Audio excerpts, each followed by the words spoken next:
Vagabond is universally agreed to be one of the best manga in history, ranking in the top 3 best manga of all times on My Anime List, and being one of the top-selling manga series worldwide, with over 82 million copies sold. Written by Takehiko Inoue, one of Japan's most respected manga creators, who has sold more than 270 million copies throughout his career, the man is a legend at this point. You might know him as the manga artist for sports series like Real, Buzzer Beater, or the quintessential 90s manga, Slam Dunk. To give you perspective on how big Slam Dunk was in its day, Shonen Jump, the magazine where it was published, famous for being home to works like JoJo's Bizarre Adventure, Naruto, One Piece, Demon Slayer, and a big etc., lost 1 million readers the week after Dragon Ball ended at its peak of almost 7 million copies in circulation per week in 1995. But do you want to know how much it lost a year later, after Slam Dunk ended in 1996? 2 million, a third of its readership at that point, surpassing even Dragon Ball's impact in many respects. Slam Dunk is almost an institution in itself. During the 90s, it was a phenomenon like the industry had never seen before. It's single-handedly responsible for turning basketball from a relatively unknown sport to a household name in Japan. Despite all this, which effectively makes Takehiko Inoue the best-selling and most successful author for sports series, and having several hit titles under his belt, his most critically acclaimed work, Vagabond, which again managed to sell more than 80 million copies worldwide, doesn't have an anime adaptation. This is odd to say the least. One would immediately think that such a series would receive an anime adaptation in a heartbeat. It's a no-brainer. But this has actually never happened in the almost 3 decades since it was published. Why is this? And no, this has nothing to do with the author's release schedule or the story being unfinished, as many have said. Other series, like Hunter x Hunter, which began publishing the same year as Vagabond, 1998, and has sold almost the same number of copies, not only doesn't have this problem, but actually managed to have 2 adaptations. So, what's different with Vagabond? Well, today we're going to explore the 3 main reasons why Vagabond doesn't have an anime, and probably will never have one, unless something very specific changes. The first reason has to do with how the story is told, the second has to do with its creator and his particular approach to art, and the third, which I would argue is the most important one, has to do with legal, business, and social reasons. Once you know about this last one, it will make you understand the anime industry, Japanese companies, and Japanese culture on a whole new level, and explain why the current anime industry in Japan are economically and socially the way they are. Believe me, I'm not exaggerating with this last point. Reason number 1, the story. As you probably know, Vagabond is based on the novel Musashi by Eiji Yoshikawa, which in turn is inspired by the life of Miyamoto Musashi, one of Japan's most famous and legendary samurai. It follows Musashi's life from his humble beginnings as a young rebel named Shinmen Takezo to his evolution into a master swordsman searching for the true meaning of life and the way of the warrior. Throughout the manga, Musashi faces numerous challenges, including deadly duels, the conflict between following the path of the sword or seeking a deeper purpose in life, and his personal and spiritual development. From there, one of the best stories in manga history unfolds. As one would expect, the story delves into many themes, such as the search for identity and purpose, the loneliness of the warrior, the value of life, and personal redemption and growth. The story is told through various characters and over several decades, during which we see how Musashi fails and makes mistakes, but ultimately learns and grows through his multiple encounters with warriors like a warrior monk, or an entire clan of dozens of people, or simply some regular folks, like a young orphan boy who teaches him compassion and the simplicity of happiness. Through the pages, we see how all of this ultimately helps him create his own philosophy and way of the sword to become one of the most important samurai in Japanese history. In other words, it's a pretty complex story that spans multiple volumes, 37 to be exact. To make a comparison, Slam Dunk, the most famous adaptation of Inoue's work, has 31 volumes, which translate to 101 anime episodes. Now, it's important to note, being a 90s anime, Slam Dunk also contains a certain amount of filler. If you're familiar with Inoue's detailed art style and his storytelling through images, you'll notice how the games toward the end of the anime can feel slow-paced in comparison to the fast-paced games in the manga, and that also the anime doesn't cover the final arc of the manga, which spans around 70 chapters. However, it nearly tells the entire story, and as the anime tries to adapt the fast-paced, no dialogue scenes that the Slam Dunk manga has, and that later Vagabond would use, it works as a good starting point to see how Vagabond's storytelling would translate to an anime. Now, as I mentioned, the anime didn't adapt the last 79 manga chapters, despite the enormous success of the anime and the manga, so a question that, as the video goes on, will become very crucial to this story may appear on your mind. Why was the Slam Dunk anime cancelled? We'll definitely get to that, but to ensure everything makes sense, we first need some context. So, let's put a pin in this question for now, as it ties closely to why there isn't a Vagabond anime. To fully understand why there isn't a Vagabond anime, we first need to look at how an anime is made and financed, and also consider how long a Vagabond anime would be. So, let's start by focusing on that. So when we do the math, we find that for each of Slam Dunk's volumes, there are approximately 3.3 episodes of anime, or almost 2 chapters of manga adapted for each anime episode. This seems to be around the normal conversion rate of manga chapters to anime episodes when we compare with other famous and more modern adaptations like My Hero Academia or Demon Slayer. This appears to be the norm, with around 2 to 3 manga chapters being adapted per anime episode. Now the big question, using this information, how many episodes would Vagabond have? The answer is anywhere between 109 to 160 64 episodes at the very least, which would get very expensive. According to Masamune Sakaki, a veteran in the anime industry, an average anime episode costs around $160,000. This means that for a complete adaptation of the story, we would be talking about at least $17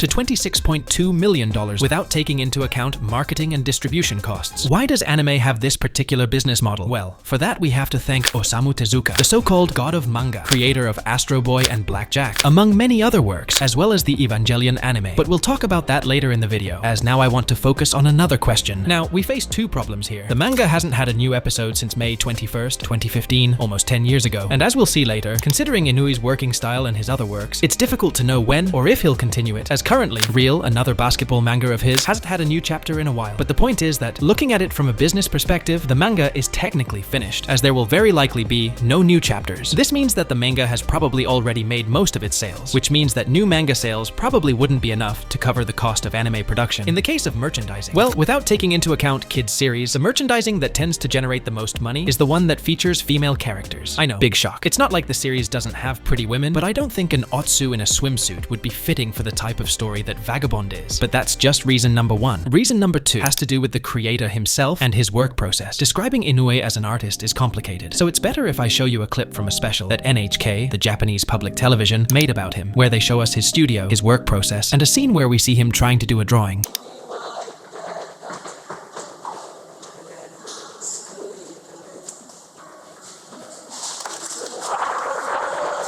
Yeah, Inoue is that kind of artist, and although it might seem like a child's tantrum, because it kind of is, it's not without merit. Takehiko Inoue's journey to becoming a renowned mangaka was anything but easy. Born in 1967 in the small, tranquil town of Okuchi on the island of Kyushu, far from any big city like Tokyo, he might have gone on to become a civil servant. That wouldn't have been bad or anything, okay? It would have been a more than dignified life. I'm not trying to put anyone down, but if that had happened, I wouldn't be making this video today. That would have been his fate if, as a young boy, Inoue hadn't been introduced to the world of manga by his sister when they showed him shoujo manga like The Rose of Versailles, or more shonen titles like Astro Boy. He immediately fell in love with the medium, devouring every series he could get his hands on, which really wasn't as much as you might think. We have to remember that we're talking about the early 70s. The manga boom in Japan as we know it today had only happened a few decades earlier, in 1953, with the publication of Treasure Island by Osamu Tezuka. To put things in perspective, the best-selling manga at the time was Tezuka's Astro Boy, with around 10 million copies sold. Don't get me wrong, that's a lot of volumes sold. I wish I had those sales. But if today you hear that a series sold 10 million S, the reality is that we'd think it wasn't that successful when we have titans like One Piece selling more than 500 million copies. For more context, if we make a list of the best-selling manga of all time, you'd have to go past the 200th spot before you find the first title that has only sold 10 million copies. What I'm getting at is that back then, manga wasn't the mega industry it is today, and if you didn't live near one of the mega cities, most anime and manga didn't reach you. That was Inoue's case. We must remember that we're in a pre-internet era, where everything is just a few clicks away, and we can easily know what new series are out there and where to get them. So, as time passed, and probably because he had run out of all the manga he could access, Inoue started creating his own manga. He purchased a manga drawing kit and began teaching himself. This gift allowed him to explore his creativity and fall more in love with the medium of manga. He would spend entire afternoons drawing manga. Eventually, his grandfather, after seeing his work, would tell him that he had talent and constantly encouraged him to pursue his passion. During high school, he discovered basketball, a sport which played a crucial role in his youth. Although basketball was played in many high schools in Japan as a result of the American occupation and influence in the country, it wasn't really that popular. It's similar to how soccer is viewed in the United States or baseball in the rest of the world, with some exceptions, of course. In basketball, Inoue found a source of excitement and discipline that paralleled his artistic ambitions and showed him real teamwork. But eventually, like everyone, he had to grow up. After graduating from high school, he found himself in a dilemma that many of us likely feel. Should I follow my passion or take a more secure and traditional path? And if I follow my passion, which one should I pursue? Basketball or manga? Inoue's parents, although not disapproving of his passions, didn't see them as viable career paths. So in the end, the newly graduated young man opted to study law in Tokyo, but secretly continued his passion for manga. After moving to Tokyo and realizing that he hated law school, he dropped out to become a mangaka. But it wasn't easy. He sent manuscript after manuscript to every magazine and award show he could, but he kept getting rejected. He began to wonder if he had made the right choice. Maybe the world of manga wasn't for him. Maybe he had made a mistake in leaving school. Maybe he didn't have any talent after all. But how would he go back? What would he tell his parents? And then out of nowhere, he won second place in the Tezuka Award in 1981 with his work Cade Purple or Purple Maple, the most renowned manga competition for newcomers. Eventually, this gave him the opportunity to publish one of his works in Shonen Jump, the world's largest manga magazine. His first serialized work there was Chameleon Jail. Finally, after all this time, luck seemed to be smiling on him. All this time, he had been right. All those times he doubted himself, and people doubted him were wrong. At last, he could succeed. He could fulfill his dreams. He could be happy. And then Chameleon Jail was cancelled after 2 volumes and 3 months of publication. Oh no. All this time, he was wrong. Every time he doubted himself, and when others doubted him, they were actually right. What would he do with his life? What will he tell his parents? This was one of the saddest moments of his life, not only because he felt he had failed and because he was alone in the big city of Tokyo, but because he would have to go back to his parents and face them as what he felt was a failure. However, his grandfather, the same one who first told him he had talent and who had always motivated him to pursue his passion and fulfill his dreams since childhood, did it again. After talking with him and encouraging him, Inoue gave himself one more chance. But this time, he would do it with something he was truly passionate about, something that came from his heart. He would combine his 2 great passions, basketball and manga, and thus he would create Slam Dunk, the series that would define the 1990s. When you read about Inoue's life, it sometimes feels like you're watching a good underdog movie. It's the typical story of a boy who comes from a small town where he didn't have the best access to his passion, but through effort and dedication, he managed to learn what he was most passionate about. With great enthusiasm, he decides to embark on an adventure and face the world out there, only to encounter harsh reality and stumble again and again. But eventually, thanks to his talent, effort, and support from a father figure, he manages to achieve success. And not just commercial success. Although Slam Dunk is a manga that I adore and love, I wouldn't say it's the most profound thing in the world. And I'm sure Inoue heard those criticisms. That's probably why the work that would follow Slam Dunk would be one he would write after reading the novel Musashi by Eiji Yoshikawa. He fell in love with the historical figure of Musashi and his dedication to his passion. From this, he would create Vagabond, and now he would achieve both commercial and critical success, silencing all the people who doubted him. And all this, as with Slam Dunk, was a story that came from his passions and his heart. What I'm getting at is this. After reading his story, interviews with him, and experiencing his work, I'm clear on 2 things. First, he's an artist who lives for his works and isn't satisfied with just making them, but wants to go beyond. For God's sake, we're talking about a guy whose final manga chapter was literally displayed as an art exhibit in a gallery. He lives and breathes manga. How else can you explain the jump from this to this in just a few years? And second, he's someone who doesn't take his success for granted. When you hear him talk about pushing himself and always giving more of himself, it gives me a feeling that he still remembers how it felt those 2 times he almost left the manga industry after being rejected by all publishers and having his manga cancelled. Because of all this, it's not surprising to know that he focuses a lot on small details, especially with his extremely detailed art. Which, why should I describe it? Just look at it. It's one of the most beautiful things you'll ever see in your life. It's very detailed and hyper-realistic at times, but paradoxically, it's very stylized and immersive. It makes you want to be there, but more than that, it makes you feel like you're there. And how the hell can I hear the air?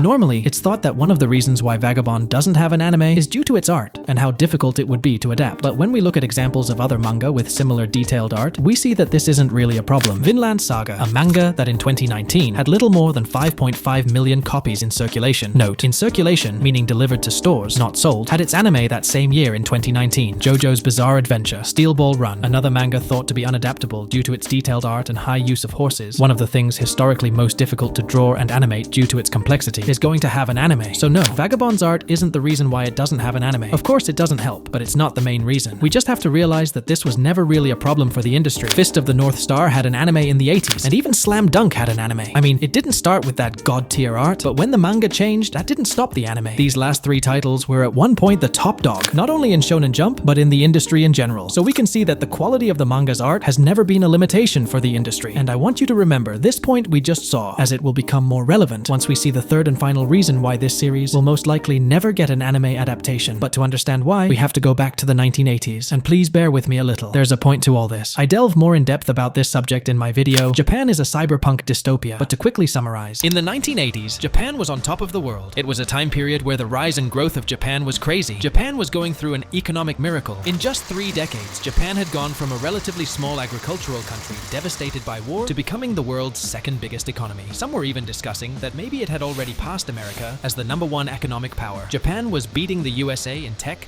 cars, and even video games. Japan's eventual surpassment of the US seemed inevitable. People gave Japan the nickname of the Tiger of Asia. This is why in 80s movies you always see Japanese people as the bad guys, and why the cyberpunk genre takes so much from Japanese culture and aesthetics, as it was created in this decade. But of course, we know this didn't happen. Japan didn't took the place of America as the ruling economy. Fast forward to the 1990s, and we discover that all this growth was mainly due to an economic bubble caused by the government and the housing market. Just in 1990, the Japanese economy went down by 43%, almost half of what it was just a year ago. Tokyo. People started calling Japan the crouching tiger or the sleeping tiger of Asia. If you were someone who entered to work in a big company a year before, you were one of the lucky ones because, yeah, you would have to endure the high prices, the diminishing value of the yen, and of your house. But at least you had a paying job. Due to how Japanese laws work, they have this concept of a worker for life. In the majority of cases, it is literally impossible for the company to fire its employees. But that's not it. A lot of companies have one annual event where they will do all the hiring for that year, and they have the policy of just hiring people fresh out of university. This is why normal employees tend to stick with just one company their whole life, as it is very difficult to change the company that you work for. But due to the crisis, those companies weren't hiring, and this continued for almost the entire decade. When they started to hire again, they continued with their policy of just hiring people fresh out of university, because that way they could mold their minds to fit the company culture, and because it meant the workers would stay longer with the company. Because, as I said, due to the law, you will be stuck with them for life. So if you hire someone older, this means that worker will be working fewer years for you because they will hit the age of retirement sooner. As a result, the people who were graduating from university suddenly found that they had a degree which was essentially worthless. They could do nothing with it because no one was hiring. By the time companies began to hire again, a lot of years had passed and many people were left out of the job market, leaving them with just part-time, informal, or temporary work. While no shade to those kinds of works, as they are as necessary and worthy as any other, they make it very difficult to plan ahead in life and do things like marrying, having kids, or buying a home. This event would later be known as the Lost Decade, and it was so bad that it is the culprit for making Japan the country with the biggest external debt in the world, said debt being 2 times bigger than all the money Japan produces in 1 year. Even to this day, more than 3 decades after the event happened, it is estimated that today, almost half of all Japanese employees work in a part-time, informal, or temporary work. But that's not all, because these people couldn't find a job that would leave them enough to make a living and buy a house, and in a lot of cases pay rent. They had to resort to living in manga cafes, a place where for a fee you could stay the whole day in a room of 4 by 7 meters, with the original idea that it would be a place to relax, use a computer, read manga for a few hours, and leave. But it has now become a place where thousands and maybe millions of people call home. I say maybe because the situation is so bad that the government is refusing to release the numbers. According to them, Japan, despite being one of the countries with the biggest populations in the world, having 125 million people, and the most populated city in the world, Tokyo, with more than 30 million people, only has 3,000 homeless people, less than 0.003% of the population, the lowest in the world. But again, that's not all, as due to some quirks about how Japanese society works, which I am not going to delve too much into. Again, I have the video Japan is a cyberpunk dystopia for that. A lot of people who didn't find jobs felt guilty and ashamed of themselves because, you know, Japan and the whole failing to do your duty thing. This pushed some to shut out the outside world and never leave their rooms, subsisting only on anime and video games to fill their fantasies, which will later be named the hikikomori phenomenon. It is estimated that as of 2023, 1.46 million people of working age live in self-confinement, some having gone decades without literally putting a foot outside. This decade was defined by people feeling desperate and hopeless. That's why in the 1990s you get series like Neon Genesis Evangelion, Serial Experiments Lane, or Trigun that ended up feeling very depressing and were filled with feelings of loneliness and anger, because that's how the young people of Japan felt. And you know who is the best customer for a cult? Someone who feels lonely, hopeless, and depressed. If you know anything about Japan and cults in the 1990s, you probably know where I am going with this. On March 20th, 1995, in Tokyo, an attack on the Tokyo subway lines was carried out by the Aum Shinrikyo cult as a response to many criticisms made about them in the media and the discovery that a police raid of the group was scheduled for March 22nd. They released sarin gas, unaliving 13 people while severely injuring 50. And if you haven't caught it, this is where the 20th of 20th century boys really comes from, as that was the day the attacks occurred. It was an event that shook the relatively peaceful Japan with very low crime rates. To put it into perspective, to Japanese people at the time, it felt similar to what many people felt in the US during the event of the Twin Towers. That's why, in anime or video games like Persona 5, you see a lot of symbolism involving trains and subway stations. Because the train system in Japan is so good and cheap, and the fact that Tokyo was the most populated city in the world, having 33.5 million residents in 1995 plus people living around that city, a lot of people don't have a car because they don't need one. They go to work, on dates, to visit friends or family by train. Heck, the country is so safe and the train's so good that regular elementary school kids use them to go to school alone on a regular basis. A few moments ago, I lied, because this doesn't just apply to Tokyo, but to all of Japan. To Japanese people, it is very normal to take a train in the morning to go from Osaka to Kyoto, or from Tokyo to Nagoya, or any other city and return home at night just because you can. So a lot of life in Japan revolves around trains. That's why you can see them a lot in anime. So imagine if suddenly an activity that you normally do in your day-to-day life, without thinking, yeah, maybe for a leisure activity, but maybe because you have to do it, as you needed to do it to go to school and study and get a job, or provide for your family, suddenly becomes dangerous. But again, you still need to do it, as getting a car is not an option, as you probably don't have that money on hand because of the economic economic recession. You would feel scared, anxious. You would be thinking that every day could be your last, especially because they hadn't caught the ones who committed the attack. So it's very possible there could be another one. Yeah, that's traumatizing. That's why I made the comparison to the Twin Towers. In the same way that a lot of Americans didn't want to go out because they felt that a plane could fall on them at any time, the Japanese public felt the same way. And all this was on top of the death of the emperor and the lost decade. In the midst of all this, on October 4th, 1995, a little anime you may have heard of saw the light of day. It's very underground. It's called Neon Genesis Evangelion. Normally, when talking about the history of anime, it's usually divided into the pre-Evangelion and post-Evangelion era. It wouldn't be an exaggeration to call Evangelion the most important anime in history. Yes, more important than Dragon Ball, more important than Astro Boy even. And I'm not exaggerating. It literally changed what kind of stories are told, how they're told, for whom they're told, and how they're made. Before Evangelion, anime used to be focused on a family or child audience, and animation studios used to own the animations they made. But all of this changed in 1995 with the premiere of Eva. It was the first successful TV anime made for adult otaku, and at the time, it was a phenomenon, to the point that mystical plots, fan service, graphic violence, and waifus became the norm. There's a story that actually might serve to illustrate just how big the impact of Evangelion was in the 90s. In 1997, as part of the promotional campaign for the premiere of The End of Evangelion, a film that was initially meant to serve as the conclusion of the franchise, Gainax, the studio behind the series, released a limited edition of postcards featuring the main characters. One of these postcards showed Rei Ayanami, one of the most popular characters in the series, in an aquatic scene. This postcard was distributed as a special gift for those who visited an amusement park called Hakone Kawakien Yunesun, located in the Hakone region of Japan. The park was chosen due to its connection to the series. Hakone is the inspiration for Tokyo 3, the fictional city where much of Evangelion takes place. The park had very little staff, as it was the Japanese summer, which are famous for being extremely hot. So,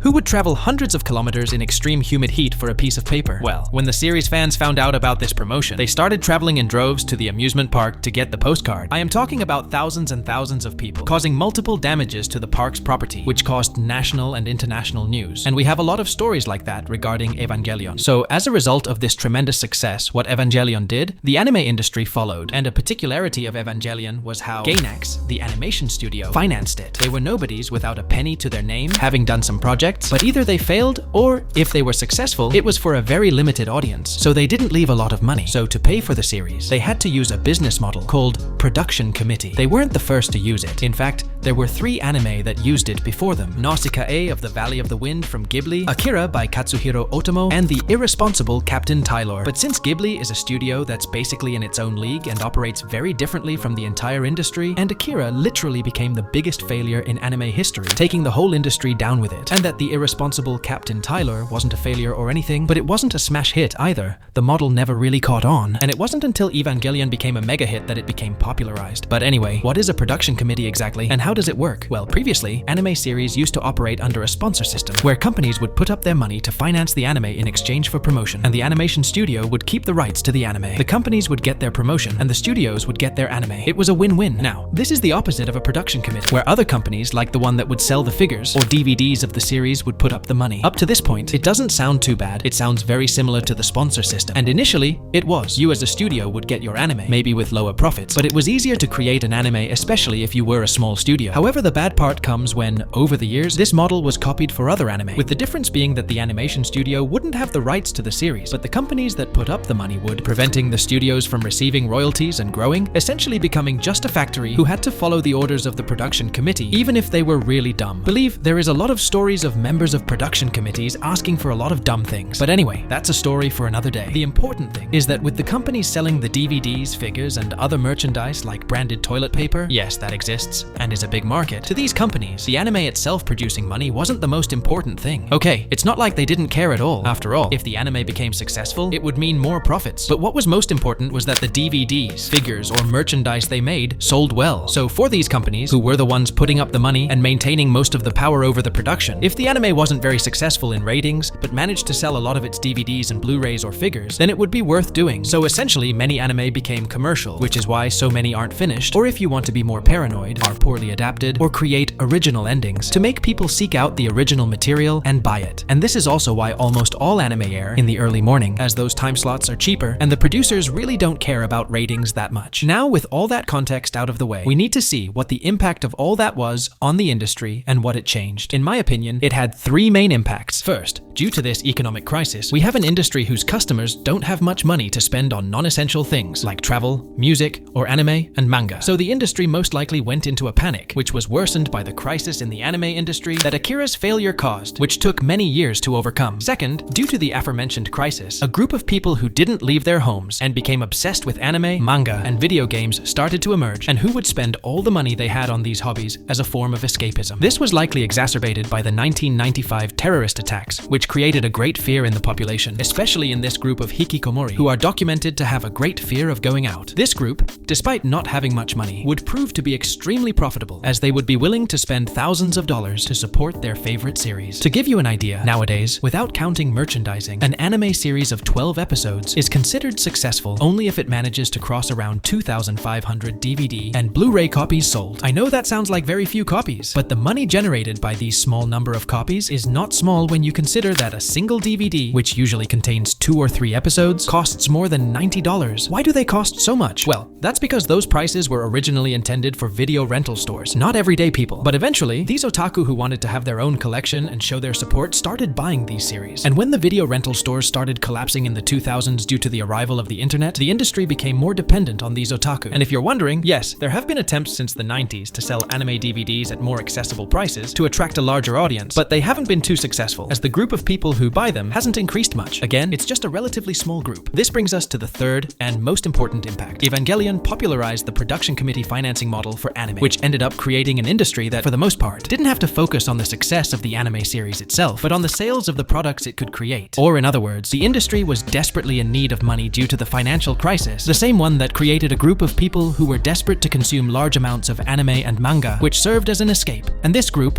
due to the 1995 attacks and the financial crisis, had little money but were willing to spend absurd amounts. And the production committee model allowed the industry to monetize this group semi-effectively. So the anime industry shifted to serve these otaku and hikikomori audiences, producing more series with elements like fan service, extreme action, or more niche narratives, as these were the things this group was demanding. In other words, the industry was no longer primarily focused on the success of the anime itself, but on the sales of the related merchandise, and the best way to do that was doing whatever the heck otakus wanted. This brings us back to Vagabond. Seinen manga, like Vagabond, are very niche. That's why when you see the list of best-selling manga of all time, with the exception of Golgo 13, which has been publishing since 1968 and has 213 volumes, so it's not really fair to compare it, you have to go down to almost the 30th place to find the first real seinen manga, which funnily enough is Vagabond. Less than 10 titles under the same demographic make up the list, so it's not like no one reads them, but they're far from being the most popular stories in the market. This certainly doesn't help the case for a Vagabond anime, but the most likely the biggest reason why we don't have, and probably won't have, a Vagabond anime has to do with its creator, Takehiko Inoue, and, again, Evangelion. There's this popular anime from the 80s and 90s called Ranma 1/2. You may know it. This year, it's going to get a new anime, so yay. In its time, it was one of the most popular animes, having 161 episodes, in an era when an anime usually didn't go beyond 50 or 60 episodes at most, with a few clear exceptions. It was so popular that they even created an idol band made up of the voice actresses of the series, whose albums sold thousands of copies. Well, if you're a fan of this series, like I am, you know that its ending is controversial, to say the least. The ending of the manga is universally hated for how abrupt and inconclusive it is. It's one of those endings where it seems like it's finally going to conclude the story, only to do a backtrack and return to the status quo with a footnote saying that it will be resolved in the future. But the anime's ending is even worse, as it doesn't even have that footnote. But why did this happen? Well, the truth is, we've never had a definitive answer, but one of the theories, and in my opinion, one of the most plausible ones, is the following. Rumiko Takahashi, the mangaka and creator of not only Ranma 1/2, but also other stories like Urusei Yatsura, Inuyasha, and Maizou Nikoku, among several others, was for a long time the richest woman in Japan due to the great success that many of her works had. We're talking about the woman who created the first great anime waifu, and one of the first tsunderes in the industry. In other words, she had a lot of power, and for the case of Ranma, which I must remind you was before the mega success that Inuyasha would become, in an industry as competitive and difficult as anime and manga, where an author is considered lucky if they manage to have one big hit, she had two, both culturally and financially. So the rumor says that she didn't like what the Dean Studio was doing to Ranma, and therefore decided to stop the anime and cancel it. Now the reality is that by season 7, the final season of Ranma, the ratings were declining, and the anime continued as a series of OVAs until 1996, 4 years after the anime's cancellation. So it likely wasn't the only reason for the cancellation, but seeing that the franchise continued for many years after, with more products and productions, and that Rumiko Takahashi believed that the studio had altered the characters and storylines excessively, and she was also dissatisfied with the quality of the animation, it makes sense to think this, as clearly there was some money still to be made in the franchise. So why cancelling the anime? I've always wondered why this idea of Rumiko cancelling the Ranma anime is so persistent, if at least in this part of of the world. When we hear that an original creator has problems with how their story is being adapted, they usually have to resign themselves to having their franchise exploited and do whatever they want with it, something that even happens to the greatest creators. Well, after many years, I have my answer. It's because copyright laws in European and American countries work very differently than in Japan. Copyright rights in this part of the world tend to be more limited due to something called fair use, a principle of copyright law that allows for the limited use of copyrighted material without the need to obtain permission from the rights holder. It applies to situations like criticism, commentary, parody, teaching, research, and news reporting. To determine if a use is fair, factors like the purpose of the use, commercial or educational, the nature of the work, the amount of material used, and the effect of the use on the market for the original work are considered. This fair use, which gives the right to the use of copyrighted material without having to first acquire permission from the copyright holder, is something we take for granted here in America. It's what allows us to have movie reviews where some of the movie footage is used, news coverage showing photographs of a candidate, gameplay videos, etc. It's safe to say that more than half of the internet or YouTube wouldn't exist as we know it if it weren't for fair use. So it can be surprising to discover that this doesn't exist in Japan. If you want to show a second or even an image of, let's say, an anime, you need the explicit permission of the people who own the rights to that anime. If you don't, you're open to being sued, and even worse, going to jail. And this isn't just a theoretical thing. It has happened. But why doesn't Japan have fair use? And more importantly, what does this have to do with Vagabond and why it doesn't have an anime? Well, my friend, it has everything to do with it. You see,